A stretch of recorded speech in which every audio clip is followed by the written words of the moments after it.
कल एक जगह पे एक बात सुनी। एक 80 साल के आदमी जा रहे थे। उनके थोड़े पीछे 50 साल के उनके बेटे जा रहे थे। और रास्ते में कुल्फी वाला आया, तो वो 50 साल के बेटे ने पिताजी को बोला, पापा मुझे 10 रुपया दो ना, मुझे कुल्फी खानी है।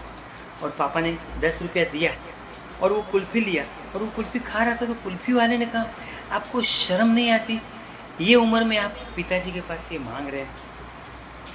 तब वो 50 साल के आदमी ने अपनी जेब में से नोटों की गड्डी निकाली और उन्होंने कहा कि लोग अपने बाप दादा की जायदाद खा जाते, मैं मेरे पिताजी की कुल्फी खा रहा हूँ, तो तुम्हारा पेट क्यों दुख रहा है। उन्होंने बहुत गहरी बात बता दी। पिता की छाया में बचपन कभी खत्म नहीं होता। इंसान कितना भी बड़ा अमीर या कामयाब हो जाए, लेकिन पिता के सामने बच्चा ही रहता है। पैसे से सुकून नहीं खरीद सकते, मेहनत से लाखों करोड़ों कमा सकते, लेकिन जो बेफिक्री, सुरक्षा और मिठास पिता के मिले उस 10 रुपये में होती है ना, वो दुनिया की कोई धन दौलत में नहीं होती। बचपन को जिंदा रखना जरूरी है। बड़े होने का मतलब जिम्मेदारियों के नीचे दब जाना नहीं है।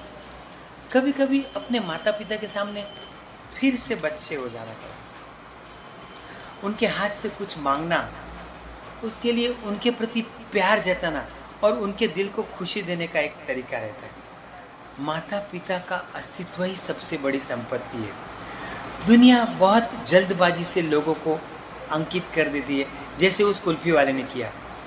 असली समझदार वही है जो जानता है कि जब तक सिर पे पिता का और माता का हाथ है, तब तक दुनिया का सबसे खुशनसीब इंसान वही है। पिता के दिए पैसे सिर्फ कागज की नोट नहीं रहती, बल्कि उसमें उनका निस्वार्थ प्यार और आशीर्वाद छुपा रहता है। अपने माता पिता के रहते उस मिठास और सुकून को जी भर कर महसूस कर लीजिए।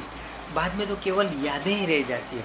ऐसा कहते बच्चों के लिए, जब तक पिता है ना, तब तक सारी खिलौने की दुकान बाजार की उनकी है। अपने माता पिता है, उनका अस्तित्व का आनंद ले लो।